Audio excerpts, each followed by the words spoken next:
Today, on Be Something Wonderful, manifest anything you desire out of nothing. I am your host, Tom Karen, and this is the Be Something Wonderful studio of higher consciousness, where we help you level up and become the best version of yourself. Creators, welcome back. Big video today on December 24th, 2022. And we're going to talk about the idea of manifesting anything out of nothing. In other words, we're going to talk about the Immaculate Conception and the Aversion Birth, right? This really is what Neville Goddard talks about when he talks about the true meaning of Christmas. And we're also going to touch on A Course in Miracles as they relate and talk about this as well. And as this relates of you, really of how you create everything you want out of nothing. You pull everything from the unseen into the seen, into 3D reality. I also want to start and talk about the questions that came up on the video yesterday regarding the teachings of Abraham Hicks. Because one of my clients, as you know, 2 days ago was asking about, they were mentioning that they were a vibrational snob. And what they meant when they said that was that they're always trying to feel better or think better thoughts, right? That they align with the idea that there's nothing more important than feeling good. This is what Abraham Hicks says, right? And that they take it to the extent, or they take it to mean, that they need to avoid toxic or negative people, or toxic or negative circumstances as they judge those circumstances. And then one of you wrote on the channel, and I certainly understand your point, to say that they misinterpreted that the teachings of Abraham Hicks, of what the meaning of vibrational snob means. And I think one of you pointed out that they mean to focus on your desired outcome or focus on what you want. And I don't disagree with any of that. And then you said that Abraham Hicks and Neville Goddard, there's no difference between their teachings and that it's all the same. And I don't necessarily disagree with that either. But I just want to say that definitely all the teachers talk about focusing on your desired end and focusing on what you want.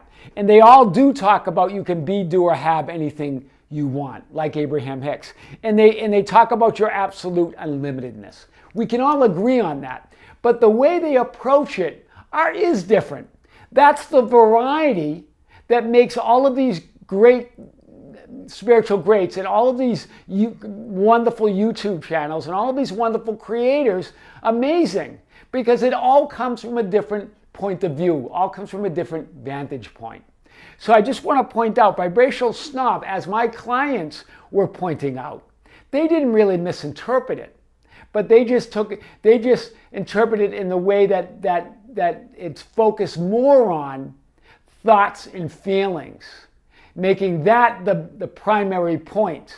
And if you get those right, then you can have what you want. That's how they're interpreting it. And I get it that Abraham, remember, I was on the hot seat. I've gone to a lot of Abraham Hicks seminars. They're all great. All the spiritual teachers have the same message, right? I get that it's focused on your one, but here's the definition of vibrational snob, as defined by the community, the Abraham Hicks community. A person that knows that nothing is more important than feeling good, and deliberately chooses to focus on thoughts and emotions that feel good. Deliberate creator, right? This is the real crux of the Abraham Hicks teachings, right? This vibrational, choosing better feeling thoughts, right? And the only point that I was making is that I don't disagree that feeling good is important. And you could even argue it's the most important thing. But what I want to say, really, what is the most important thing? Focusing on what you want, your desired outcome, your end result. Why? That wills the means to everything else. And when you're connected with your end, when you're connected with your imagined end, your end result, when you're connected with the love of what you desire, when you're connected to your heart's desire, then you're going to feel good and you're going to think thoughts that are connected to that desire. Do you see it? That it's the focus on the end that higher power moves through you And then you're going to feel good, right? When do we feel negative? When we feel separate from what we want, when we feel separate from our heart's desire, when we feel separate from our desired outcome or our end result. But we feel good when we feel connected to it. So when you focus on it, when you put your focus and attention on the end result versus the temporary thoughts and feelings in the temporary conditions in 3D, then you're going to feel good. Then it's going to come to you. Otherwise, you're just trapped in the messy middle of trying to feel better, trying to think better feeling thoughts, trying to get the 3D conditions just right, trying to avoid them or fix them or arrange them so you feel good.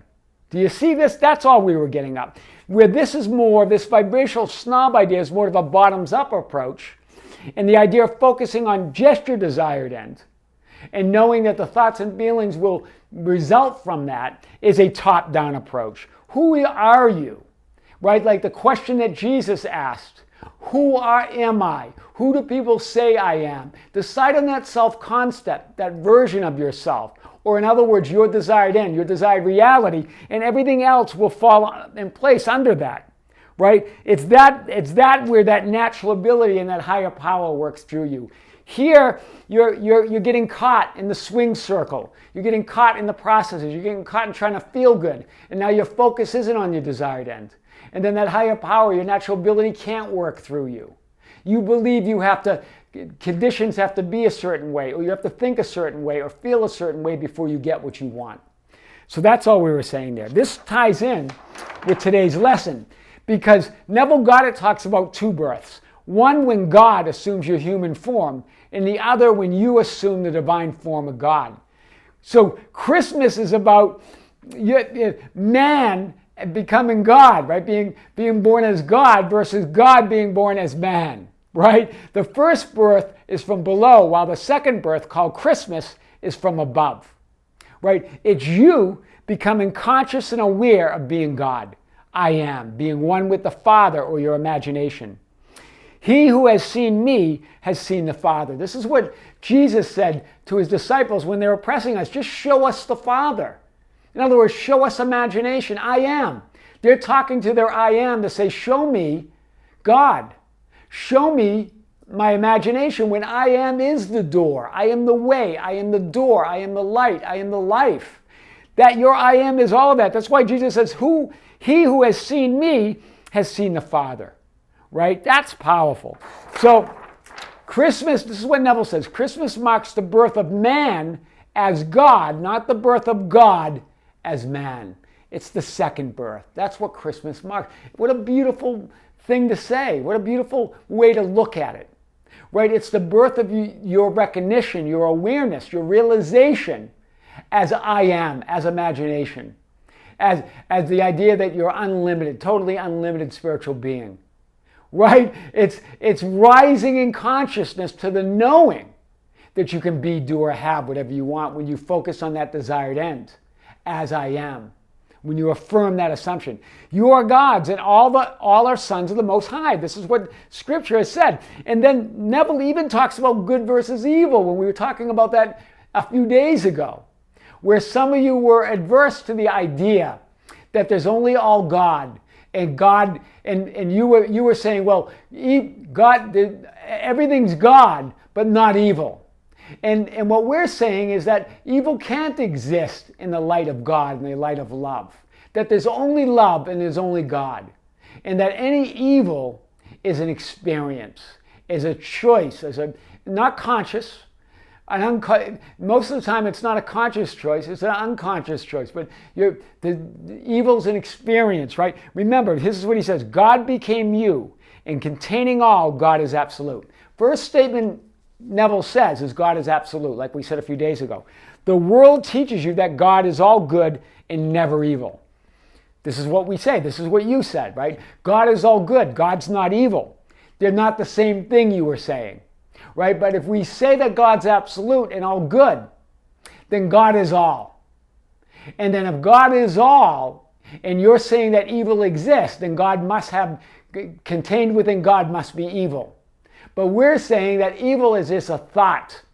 It's a narrow perception. It's a partial perception of reality, right? But if there is evil and God is not evil, then God is not absolute. Do you see it? If you're saying there's evil and God is not evil, then God's not absolute. And that's impossible because God is absolute. God is all love. It's very clear here, guys. And I get it. You want explanations of what about when this happens or when someone's hurt or someone's harmed. Again, every spiritual teacher from the beginning of time has talked about this, right? And there's only love, there's only God. But how you experience that, you have the free will. And when you're unconscious and you're not aware of that love within you, you're not aware of that I am awareness, when you haven't had that second birth, right, as I am, as realizing your divinity, your imagination, then you're thinking there's a possibility of evil, right? Because you're stuck in the illusion of evil, right? So we've talked about that. Let's move on to the lesson today. God actually became as you the moment you breathe, for breath and spirit are one and the same in Hebrew and Greek. I love this.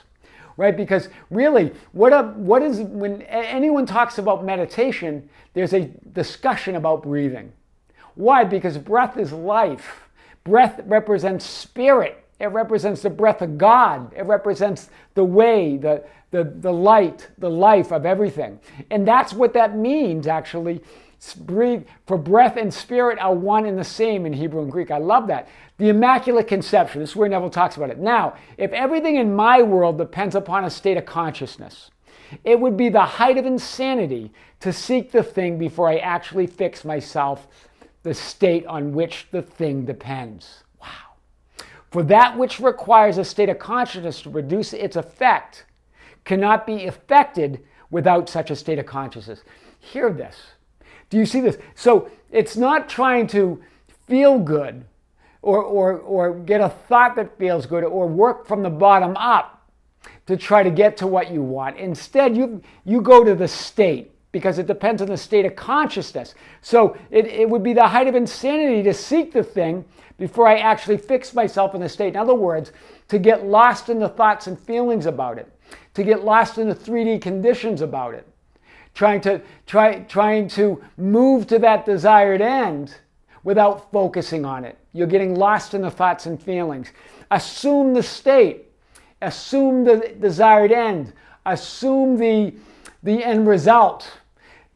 Get us move to that state, right? Because everything in my world depends on a state of consciousness, right? And without that state, right, to produce the effect, it cannot be affected without such a state of consciousness. Do you see it? Unless you create the state, the version of yourself, the reality from the top down, you cannot create that state. You get lost in the swing circle. You get lost in the messy middle of thoughts and feelings, and temporary thoughts and feelings and temporary 3D conditions. So when I know what I want to support that, to support what I want, there is an invisible state of consciousness. In the wanting of it, in the desire of it, when you focus on that desired end, that imagined end, that end result, there's an invisible state of consciousness created. That's the Immaculate Conception. The Immaculate Conception of your desire, of that state of consciousness, is invisible, it's unseen. But it was unaided by anybody. It didn't come from the outside, it came from within you. And then you have the Aversion Birth, which represents the manifestation in 3D reality, right? It's not about temporary thoughts and feelings. All states of consciousness and versions of yourself contain an infinite variety of thoughts, feelings, and emotions. All of them, right? Whether you want to be that person, that version of yourself that has that beautiful house, or that is wealthy, or that is in perfect health, or that is in love and married to their SP, all of those states are going to have a variety of thoughts and feelings, temporary thoughts and feelings, and temporary conditions. None of those determine the outcome of that state. What determines the outcome is your focus and intention on it, your assumption that you're in it, your imaginal end. You're creating it in imagination, creating that and keeping your light on that state, lighting up that state of consciousness, right? Then Neville goes on to say, that is the mystery. A self-begotten child, conceived unaided by another and carried faithfully into the womb of God. Remember, Mary was a virgin. It was a virgin birth, unaided by a man, right? Carried faithfully in the womb of God, which is the mind of man. Remember, the mind of man is the divine mind of God. You are a center of God consciousness, right? It was placed there without the aid of another, by man's desire. You placed it there by imagining it, by creating the invisible state. You had that immaculate conception of what you want, what you desire. You went to the end, right? You saw the end result. You weren't stuck in the swing circle of temporary thoughts and feelings and temporary 3D conditions, right? And people, events, and circumstances. So it was created there. That was the Immaculate Conception. That's the virgin conception. Here is where Neville talks about the Immaculate Conception, right? The birth of Jesus. That's what that represents, right? The birth of God in you, right? Wow. So, the virgin birth, bringing your desire, your wish, your imagination, your ideal outcome from the invisible state into the 3D world. That's the virgin birth. So you have the Immaculate Conception, the creation of that invisible state of your desire, of your imagination, and then as you persist in it, as you persist in that assumption, as you imagine it's already yours, as you walk in that assumption, you bring that desire, that imagination, that ideal outcome from the invisible state into the 3D world, right? By faith, we understand that the worlds were framed by the Word of God, so that the things which are seen were not made of things which are visible. It comes from the invisible realm. It comes from within you. It has nothing to do with those outside 3D circumstances. It's not nothing to do with those temporary thoughts and feelings. It comes from your assumption, from your movement to that desired end, from your focus and attention on the end result. Your focus and attention create reality. We do not look at the things which are seen, but at the things which are not seen. For things which are seen are temporary, but the things which are not seen are eternal. Wow. That's powerful, right? That comes from Scripture. So here it goes on to say, he imagines a thing to be, so he persuades himself that it is so and walks faithful to that assumption. Neville got it. You imagine it within. You create it within. You put your focus and your attention on the end result. You don't get caught up in the how. You don't get caught up in your thoughts and feelings and try to resolve those. You don't get caught up in the temporary circumstances outside. You imagine it to be. You persuade yourself that is so. You persist in that assumption, in that end. And then you walk faithfully in that assumption. From A Course in Miracles, talking about Christmas, is it a sacrifice to leave littleness behind and wander not in vain? Leave littleness behind. In other words, leave the temporary thoughts and feelings of doubt and fear behind. Leave the fear of an undesired outcome, the fear of a negative result. Right? Leave that all behind. Leave that doubt behind. It is not sacrifice to wake in glory. In other words, it's not sacrifice to be born in or aware of or rise in the realization of your I am, of that imagination within you. The birth within you, right? The birth of Jesus, that birth of I am within you, right? But it is a sacrifice to accept anything less than glory, right? Learn that you must be worthy of the Prince of Peace, right? Born in you in order of him whose host you are. Wow. You're the host of the Prince of Peace. In honor of him, in honor of what? Of your imagination. In honor of that greater divine, right? Remember, the Father and I are one, but the Father is greater than I. In honor of him, that great divinity, the absolute, right? So that's big. And then this is what your I am is saying. My birth, Jesus, in you is your awakening to grandeur. Welcome me not into a manger, but into the altar to holiness, where holiness abides in a perfect peace. This is Jesus in A Course in Miracles, right? My kingdom is not of this world. This is your I am. Remember, Jesus represents your I am. Your I am is not of this world because it is in you. It's not of this world. It's within you. your I am, your imagination, right? And you are of the Father. You are of that greater reality, that great one unity, one love, one divinity, one power, one energy, one God, one good. Let us join in honoring you, who must remain forever beyond littleness. It's not good to know beyond the little 3D you, beyond the limitations, beyond the lack, the doubt, the fear, right? Beyond being trapped in the swing circle of processes and thoughts and feelings about how to reconcile, how to get your desired outcome, what you must do to get it. None of that, right? The sign of Christmas is a star, a light in darkness. See it not outside yourself, but shining in the heaven within, and accept it as the sign the time of Christ has come. Wow. In other words, see it as that the birth of that I am within you, the birth of your recognition, your awareness that you can be, do, or have whatever your heart desires. The birth of your recognition or your awareness that you can claim and assume what you want. And as you focus on that desired end, as you imagine a simple imaginal scene, a simple imaginal act, that it's already yours. You could feel yourself being congratulated. If you're getting married, you could see the ring on your finger. You could see yourself surrounded by friends and others. You could see yourself getting that promotion in that new job, right? You can feel the abundance within. You can see yourself. And with that, you can see that big bank account, right? You can feel that. That's what we're talking about. That's the sign. That's the I am. That's you claiming and declaring your I amness through your imagination, through your assumptions that you already have and you already are that which you want to be. That's really the big message of Christmas. It's that I am.